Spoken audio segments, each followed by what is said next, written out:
We've got a question here. Why are there differences in the resurrection accounts between the Gospels? That's a good question, and I think there's a couple of theories about this that are possible. One would be that the Gospel writers use different sources, and I've already mentioned that as one of the ways that we test for historical reliability. For example, Matthew used the Gospel of Mark in writing his own Gospel. Mark was one of the sources Matthew used. But that's not the only source Matthew had, because he also relates the story of the guard at the tomb, right? And that's not found in Mark. It, moreover, wasn't made up by Matthew because he's clearly reacting or responding to the Jewish allegation that the disciples stole the body of Jesus. So he's responding to Jewish anti-Christian propaganda in telling this story.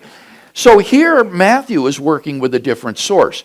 Similarly, Luke has another source besides Mark, because he tells the story that was read this morning about how Peter went to the tomb to verify the women's report, and that's not found in Mark. Now, Luke didn't make that up. How do we know that? Because there's another independent source, namely John, who also tells the same story of how Peter, accompanied by the beloved disciple, went to the tomb to verify the women's report. So, if we have these multiple independent sources, then it is to be expected that they will tell the story somewhat differently.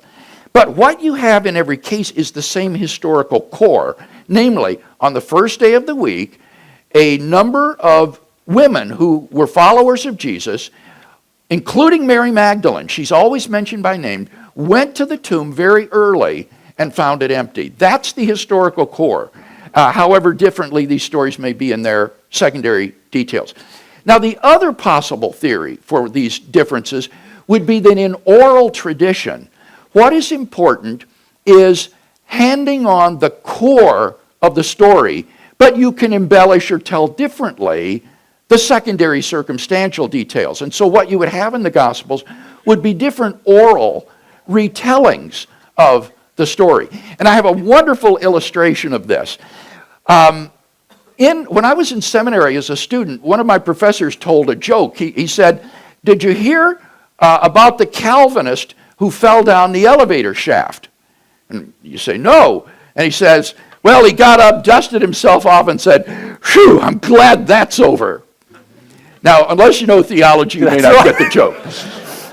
20 years later, someone else said to me, "Did you hear about the Calvinist who fell down the stairs?" And immediately I saw what was going on. I said, "No, what happened?" And this person said, "He got up and said, 'Whew, am I glad that's over.'" Now, notice how it was told differently. He didn't fall down the elevator shaft. He fell down the stairs in the second story. But the core, the punchline, "Whew, I'm glad that's over," that was identical. And that's the way oral tradition works. There is a central core that has to be gotten right in the retelling, but then the secondary details can differ. And this may be the explanation behind the differences in the gospel. This brings us to the final section of the Gospel of Luke. There was a religious leader named Joseph who opposed Jesus' execution and then requested to be given his body so he could bury Jesus in a nearby tomb. And then, a couple of days later, some women who had followed Jesus came to visit that tomb, and they found it open and empty, and they encountered these mysterious figures telling them Jesus was alive from the dead. So they run away terrified. Nobody believes their report. I mean, he can't be alive. They all saw him die. Now, just outside of Jerusalem, a pair of Jesus' followers were leaving the city, traveling on a road to a town called Emmaus, and they were sad and confused about everything that had happened. Then Jesus shows up, walking alongside them, but they don't know it's him. Yeah, that's weird. Why couldn't they recognize him? Yeah, it's an odd but really significant image for Luke. They're blind to Jesus for some reason, so Jesus asks them, "What are you guys talking about?" And they begin to tell him about Jesus, a powerful prophet who they expected would rescue Israel, but was instead executed.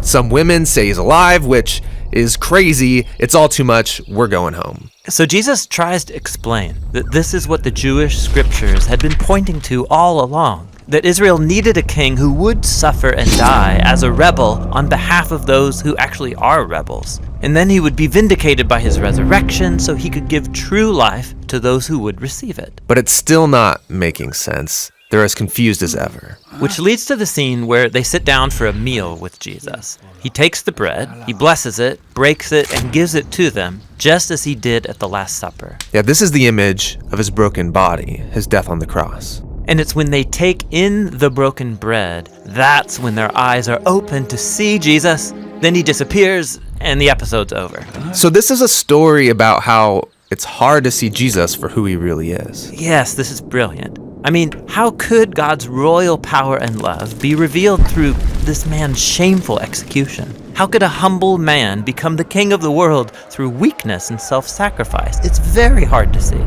But this is the message of the Gospel of Luke. It takes a transformation of your imagination to see it and embrace Jesus' upside-down kingdom. The Gospel of Luke ends with Jesus and all of his disciples together over another meal. And everyone's freaking out about his resurrected body. I mean, he's still a human, but way more. Yes, he's passed through death and come out the other side, a walking, talking piece of new creation.